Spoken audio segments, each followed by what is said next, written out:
Hi there, this is Darren from SimNation. Want to do a video on staff hiring for Draft Day Sports College Football 2025. One of the reasons for doing this is I am going to restart my Zero to Hero series, and I'm going to try to do it from the beginning and walk you all through each step. For those of you not aware of what Zero to Hero is, it's where I take a team that has historically been really bad. Uh, I wait for the flip of the season and then I take over the team, which means really all I have to get ready for the season is staff hiring and the few weeks of recruiting that happen in the off season before I'm in the thick of things. So in the past, I've done Zero to Hero with Texas Tech, which was one of the few times where I did taking over the season at week one and then have a whole season to be able to recruit and then go through that. And I was successful with that. I actually made the playoffs twice. And then I changed it up because I thought it was a little bit too easy, and I had a lot of mixed success. Southern Miss was a bust. I think I had Hawaii, who was a bust, Oregon, who was a bust. I had Colorado, who almost got there, and I still have Colorado, and then I took South Carolina, who's the first team I ever actually had, which I took them from taking them over at the beginning of the season, the flip, and taking them to the playoffs. So I don't have South Carolina anymore. This year's iteration is going to be a little bit harder. I purposely chose Notre Dame, who's one of the worst teams in the league, and I'll show you that later in a future video. But generally, Zero to Hero is I take the team at the flip of the season. It's a team that's had a losing record. They have a sub 50 prestige. They haven't recruited well, and you can kind of see Notre Dame hasn't. The irony here, of course, is in real life, Notre Dame is not this way, right? But what I want to talk to you about today is staff hiring. So in 2025, staff hiring is different.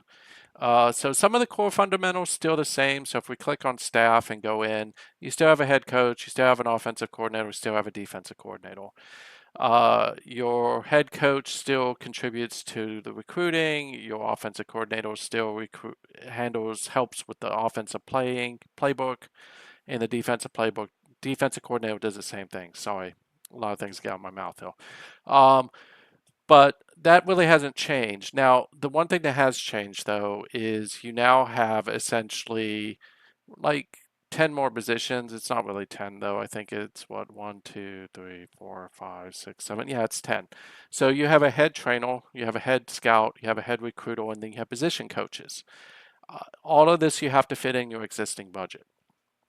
So what that means is you're going to have be somewhat smart. Now in SNCFL, I'm going to bump the budget by about 5 million on this sim coming, just to give coaches a little bit of relief. But I think as I walk through this, I'll give you some tips and tricks about what to do. So generally speaking, you want your head coach to be the best recruiter. You want them to generally have certain key traits. So we'll look at Jude Olson because I got to decide whether or not I'm going to keep Jude. I'm not because he sucks. I'm not a big fan of his. His recruiting is too low for me. I like to have coaches who have good accessibility, assess potential, recruiting. Now, you may ask me about scouting with scouting and recruiters. It's important to have those traits with your scouter and your recruiter, but in an online league that just moved to the version, you're not going to get people who have great scouting and recruiting stats. So you're going to want to buffet that with your head coach or your offensive coordinator or your defensive coordinator. But what you're really looking for is this, and then you're looking at very specific traits. You want a coach that has good morale, ideally who's intelligent. Depending on your style of play, you may want discipline. You kind of want a guy who can at least motivate a little bit, but generally, I prefer charisma and leadership and loyalty as the traits that I go for in a coach because charisma helps recruiting, leadership helps keep people on the straight and narrow, and loyalty helps in recruiting. All this is more for position coaches or offensive and defensive coordinators, but it is good to have at least one of these where he has 2 to 3 stars. I'm just going to tell you straight up, Jude's gone. I'm not going to keep him. The main reason is he's just not the type of guy I want, and it helps his contract's up, so I can fire him kind of without effect. without having to worry about it. So he's gone. Let's just get rid of Jude. The other guys I can't really file because I'll accrue a penalty, and CPU is overpaid for these coaches. Let's see what Daniel Keeling looks like. This guy's good. He could actually be my offensive coordinator too, but has good leadership. He has good morale. He's not a good recruiter, but everything about him. He's a 4-3 hybrid. I like that. One of the things that you do want to understand is your defensive and offensive preferences of these three main coaches. I've said this before in other videos. It's very important. You want to get coaches that align to your philosophy and style of play, or you want to align your philosophy and style of play to the coaches you have. So if a guy likes a 4-3, you should be running a 4-3. This guy, he's good enough. I'll change to be like him. I don't like zone coverage. I hate zone coverage, but he likes it, so I'll figure that out. We'll look at the offensive coordinator real quick, and I'm okay with the West Coast hybrid. He's a good offensive coach, so that's really good. He's got good leadership, flexibility's good, morale's good. He can coach physical. He's only going to help me with wide receivers and running backs. I'll talk about that in a second. But the West Coast, I can play it. It's fine by me. So he's good. I'm going to keep him. And I really don't have a choice. I have $8.5 million sunk into these two. So we're going to go here. I'm going to find a coach for me. Again, one of the best things to do is look at the ratings. Well, first of all, I'm not going to steal somebody's coach. So what I'm looking for is at large hires. So what I'm going to do is go to ratings. And again, what I'm looking for is someone who's a decent recruiter. I don't really care about scouting as much as I do. So David Edwards is someone to look at. I think Daniel Knowles is someone else. And again, you can sort this, right? So we're going to go with David Knowles. Now, the key here is I can't afford a $12 million coach, right? Very few can. So the beauty of this system is you can lowball them. So I'm going to go with 2. Let's see how much money I have. I have 6 million left. So we're gonna pay him 2. He's gonna make less than. Let's be nice. We'll give him 3. So I'm only gonna give him 3. I'm gonna go for 2 years. Maybe kick that up to 3 years. Over time, I'll get rid of the other 2, but I'm gonna just go ahead and submit that offer. So I have the head coach. We'll see if he accepts it. He may not. Normally, I don't hire my head coach or my offensive coordinators until recruiting 3 or 4. I'm sorry, staff hiring 3 or 4, because by then everybody's already picked who they want, and I don't have much competition. For a low prestige team, this is going to be a little bit of an issue for me. So now I've got that. We'll go to head trainer. Now, the key thing about these new positions, you don't want to just let the CPU hire this for you, because the CPU is going to default to $1 million per. You don't want to pay $1 million for these guys. So for a trainer, what you're really looking for is motivating. And you can take a look at Antonio Jacobs. I like to try to get people who also will give me a pipeline where I want to go. But he's got physical, which is good.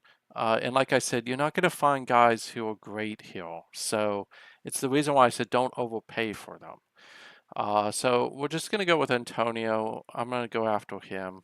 Hopefully nobody else has. And instead of offering him a mil, he's not that good. I'm just going to offer him like a tenth of a million, which is, by the way, the least amount that you can offer.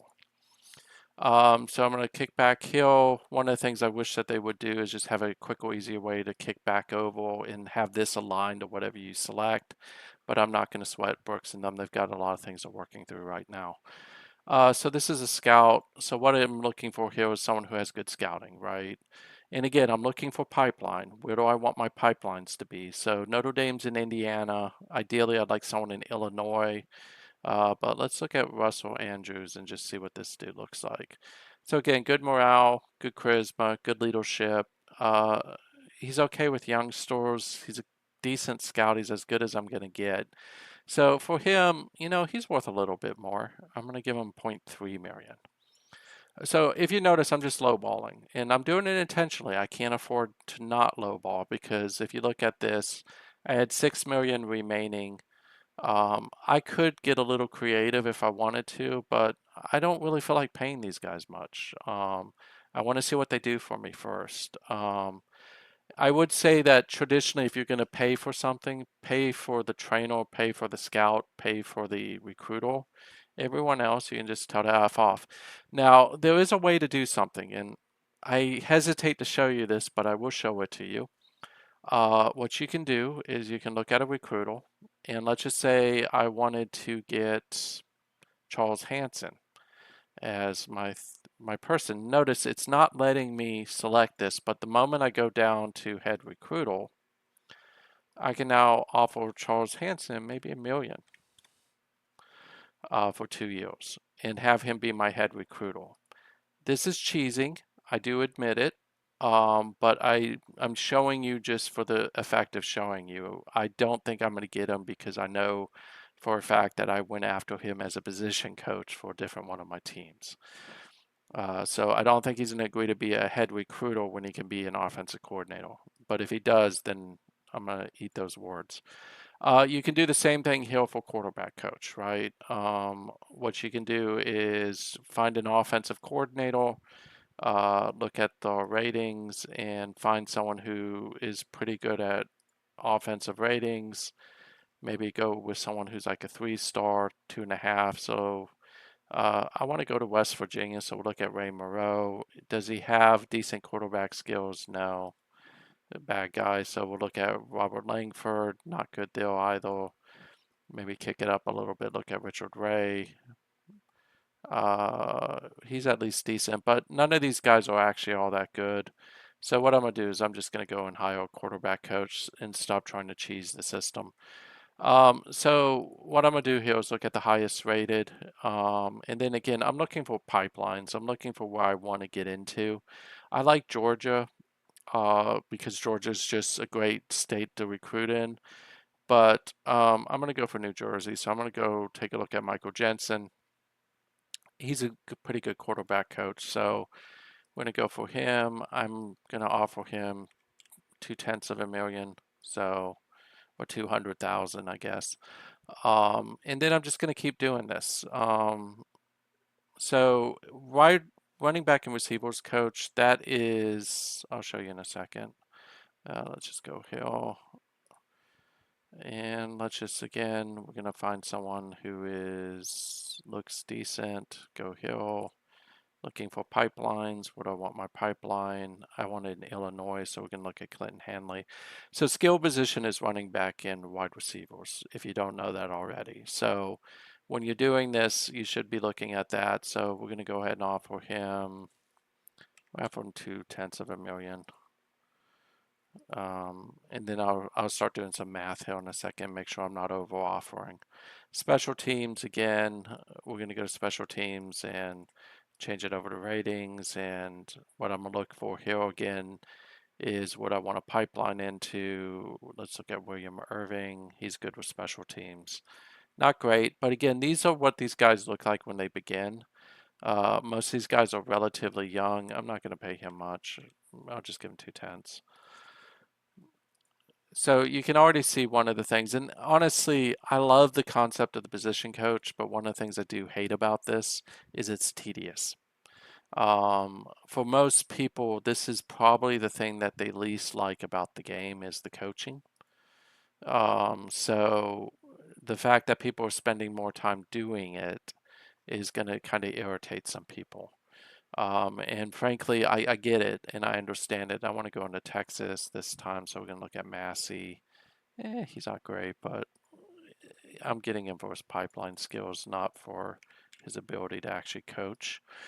But so for people who find this tedious or who don't like the hiring of coaches, this is one of those things where it's probably not going to be well received.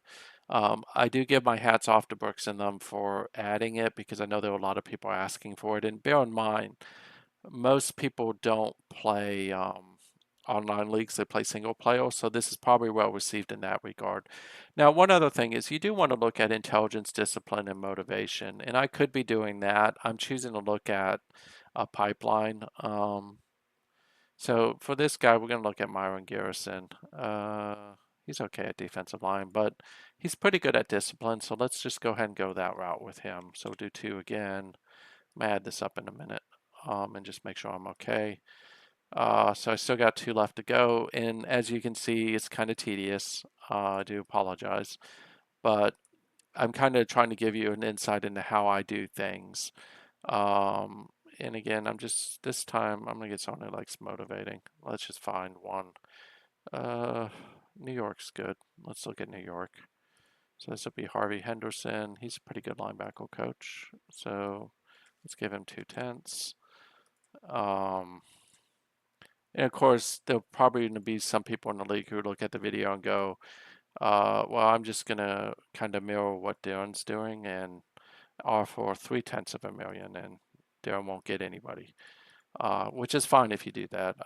I have fallback plans of who I can go out and get, so it's not a big deal to me. We'll go again. I'm going to try to get a guy with intelligence here. Let's look at Michelle Pease. He's not even good, so we'll not do him. He's decent. We'll do him. So Nevada, I don't know that Notre Dame really regroups, but Bishop, I think it's Bishop Gorman is in Nevada, if I remember correctly.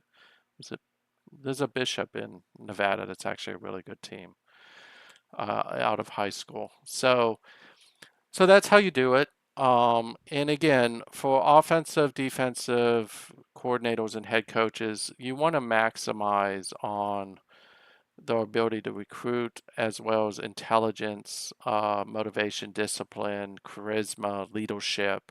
Those are things you do, and also want to keep an eye on what trait do they have. And so for tacticians are great for coordinators, networkers are great for head coaches, developers are great for head coaches and coordinators, motivators are really good for head coaches. Persuader also is really good for whoever your main recruiter is. So that's kind of it for now. I will say that 2025, I'm still excited about it. There are some bugs, just to share a couple with you. If you experience a bug, well, these are grayed out, just switch the team and come back to your team, and you'll find that these are highlighted now. For those of you encountering in an online league, the bug will, you try to log into your team, you click return, and you get an error. Right now, there's a bug out there. What you need to do is enter your password for your team and click submit, and then you should be able to go in just fine. So just hang with Brooks and them. They're constantly fixing things. And it's a good idea to drop out to their forums or to their Discord and let them know about these issues. I am excited to talk a little bit more about recruiting, talk a little bit more about the playbooks and stuff, which I'll do over the course of the next weeks. As we get into, I'll do another video here shortly, which is going to focus more on what I'm going to do with the roster. Notre Dame has a really bad roster. I'm going to end up flipping it all. So thank you for your time tonight. Hopefully you find this video somewhat helpful.